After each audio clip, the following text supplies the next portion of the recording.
एक हरा भरा जंगल के पास बसा हुआ आनंदपुर गांव शांति का प्रतीक था। जिंदगी साधारण थी। दिन काम और हंसी खुशी बीतते थे। गांव वाले प्रकृति के साथ तालमेल बिठाकर रहते थे। जंगल उनकी जरूरतें पूरी करता था। उसकी उदारता भरपूर थी। उसकी मौजूदगी सुकून देती थी। बुजुर्ग उसकी आत्माओं के किस्से सुनाते थे। वे उसकी शक्ति की बात करते थे। वे सम्मान की हिदायत देते थे। जंगल उनका रक्षक था। यह उनका पालनहार भी था। यह जीवन का स्रोत था। यह रहस्य की जगह थी। गांव वाले शांति से रहते थे। वे प्रकृति की लय को समझते थे। वे उसकी सीमाओं का सम्मान करते थे। वे सद्भाव में रहते थे। आनंदपुर में जिंदगी अच्छी थी। ये इससे एक साधारण जीवन था।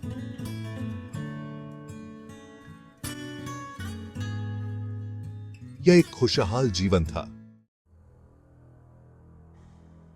एक दिन उनके सुखी जीवन में डर समा गया। आदमखोर बाघ की फुसफुसाहट जंगल की आग की तरह फैल गई। जंगल जो कभी उनका अभयारण्य था, डर की जगह बन गया। बाघ एक भयानक जानवर था। यह बड़ा और शक्तिशाली था।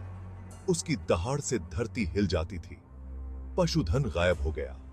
उनकी चीखें रात में गूंजती रहीं। फिर आया अकल्पनीय।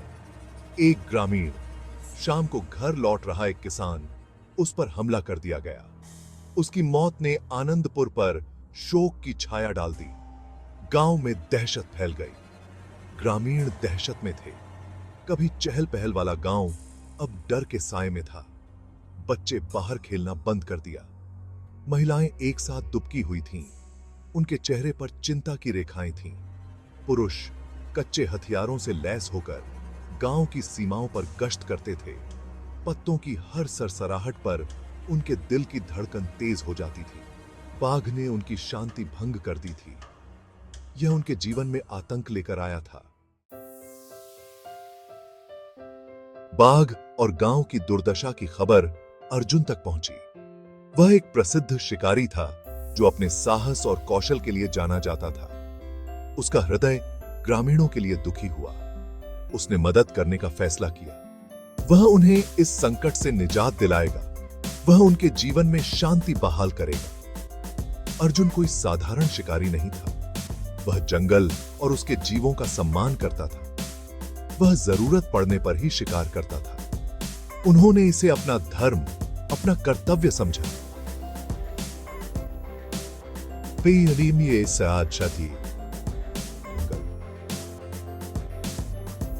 और उसके लोगों दोनों की रक्षा करेगा। वह संतुलन बहाल करेगा। अर्जुन आनंदपुर पहुंचे। ग्रामीणों ने उसका आत्मविश्वास और दृढ़ संकल्प देखकर आशा की एक किरण देखी। उनका डर, हालांकि अभी भी मौजूद था, एक नए विश्वास से कम हो गया था। क्या यह शिकारी, यह अजनबी उनका रक्षक हो सकता है? क्या वह उन्हें इस दुस्वप्न से मुक्ति दिला सकता है? अर्जुन ने बाघ के पैरों के निशान का अध्ययन किया। उसने ग्रामीणों से बात की। उसने इसके पैटर्न सीखे। उसने इसके व्यवहार को समझा। उसने एक योजना बनाई। वह बाघ को पकड़ेगा। वह अपनी चालाकी का इस्तेमाल करेगा। वह अपने कौशल का प्रयोग करेगा। उसे उनकी मदद की जरूरत थी। उसे उनके साहस की जरूरत थी। ग्रामीण ध्यान से सुनते रहे। वे कुछ भी करेंगे। वे उसका नेतृत्व करेंगे। उन्हें उस पर भरोसा था। उन्होंने उसकी आंखों में आशा देखी। अर्जुन ने एक जगह चुनी। यह बाघ का जाना पहचाना रास्ता था। वहीं वह अपना जाल बिछाएगा। यह मजबूत होना था। इसे छुपाना पड़ा। यह बिल्कुल सही होना था। ग्रामीणों ने अथक परिश्रम किया। उन्होंने उसके निर्देशों का ध्यानपूर्वक पालन किया। वे सफल होने के लिए दृढ़ थे। भाग 5। दहशत की रात। रात हो गई। गांव पर सन्नाटा छा गया। हवा प्रत्याशा से भरी हुई थी। अर्जुन घात लगाए बैठा रहा। वह धैर्यवान था। वह सतर्क था। वह तैयार था। ग्रामीणों ने प्रार्थना की। उन्होंने अपनी सुरक्षा के लिए प्रार्थना की। उन्होंने अर्जुन की सफलता के लिए प्रार्थना की। घंटे बीत गए। चांद ने जंगल में लंबी परछाई डाली। पत्तों की हर सरसराहट से उनकी रीढ़ की हड्डी में कंपकपी दौड़ जाती थी। तभी रात में एक आवाज आई, एक धीमी गड़गड़ाहट। बाघ पास था। अर्जुन ने अपने भाले पर अपनी पकड़ मजबूत कर ली। उसकी छाती में उसका दिल जोर से धड़क रहा था। बाघ पास था। अर्जुन उसकी भारी सांसें सुन सकता था। वह उसकी कस्तूरी की गंध सूंघ सकता था। यह एक शानदार प्राणी था, लेकिन यह घातक भी था। उसे जल्दी करनी थी। उसे सटीक होना था। भाग 6। शिकारी की जीत। बाघ समाशोधन में कदम रखा। यह रुक गया। कुछ गड़बड़ महसूस कर रहा था। अर्जुन ने अपनी सांस रोक ली। बाघ जाल पर कदम रखा। जमीन हट गई। जाल एक जोरदार आवाज के साथ बंद हो गया। बाघ गुस्से और हताशा में दहाड़ा। ग्रामीण जयकार करने लगे। उनकी जय जयकार अल्पकालिक थी। बाघ ताकतवर था। यह जाल की सलाखों से टकराया। यह भागने के लिए बेताब था।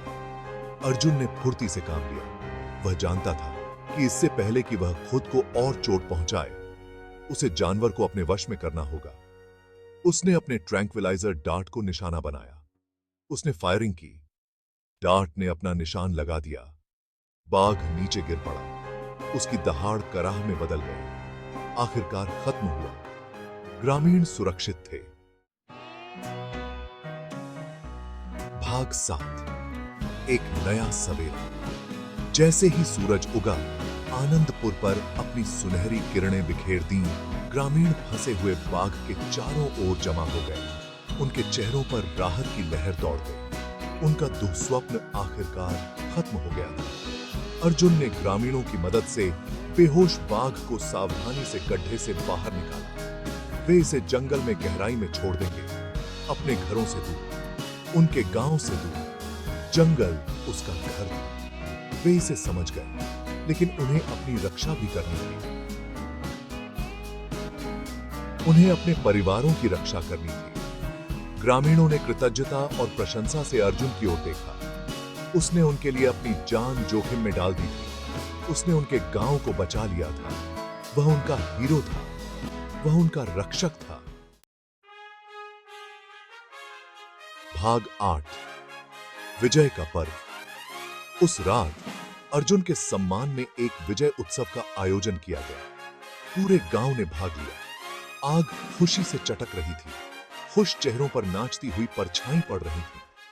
हवा में मसालों और भुने हुए मांस की सुगंध व्याप्त थी। हंसी और संगीत से रात भर गया। ग्रामीणों के बीच बैठा अर्जुन संतुष्टि का अनुभव कर रहा था। उसने वह हासिल कर लिया था जो उसने ठान लिया था। वह आनंदपुर में वापस शांति लाया था। उसने संतुलन बहाल किया था। उसने अपना कर्तव्य निभाया था। गांव के मुखिया ने खुशी से अपनी आंखें मूंद लीं। अपने प्याले को टोस्ट में उठाया। अर्जुन के लिए वह गर्जा, हमारे उद्धारक, हमारे रक्षक। ग्रामीणों ने कृतज्ञता और सम्मान से भरी आवाजों में उनके टोस्ट को गूंज उठा। भाग 9। अर्जुन की विरासत। अर्जुन अगले दिन आनंदपुर से चला गया। वह अपने पीछे कृतज्ञता और प्रकृति के संतुलन के लिए नए सिरे से सम्मान से एकजुट एक गांव छोड़ गया। वह साहस और करुणा की विरासत पीछे छोड़ गया। वह एक ऐसी कहानी पीछे छोड़ गया जो आने वाली पीढ़ियों तक सुनाई जाएगी। अर्जुन की बहादुरी से प्रोत्साहित होकर ग्रामीणों ने अपने जंगल के बेहतर रक्षक बनने का संकल्प लिया। वे इसकी सीमाओं का सम्मान करेंगे। वे उसके उपहारों को संजो कर रखेंगे। वे शांतिपूर्वक सहअस्तित्व में रहेंगे। वे जानते थे कि जंगल में खतरे हैं, लेकिन इसमें सुंदरता भी थी। इसमें जान थी।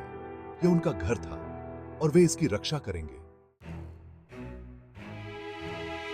भाग 10। आनंदपुर की आत्मा। आनंदपुर में जीवन सामान्य हो गया, पर कुछ बदल गया था। ग्रामीण अब भोले नहीं थे। वे अब आत्मसंतुष्ट नहीं थे। वे मजबूत थे। वे एकजुट थे। उन्होंने अपने डर का सामना किया था और उन्होंने इसे दूर कर दिया था। मिलकर अनुभव ने उन्हें करीब लाया था। इसने एकता और लचीलापन के बंधन को जाली बना दिया था। आनंदपुर की आत्मा जीवित रही। यह उनकी हंसी में जी रहा था, यह उनके साहस में जी रहा था, यह उनकी एकता में जी रहा था, यह उनकी कहानियों में जी रहा था। साहस की कहानियां, आशा की कहानियां, उस गांव की कहानियां जिसने अपने डर का सामना किया और मजबूत होकर उभरा।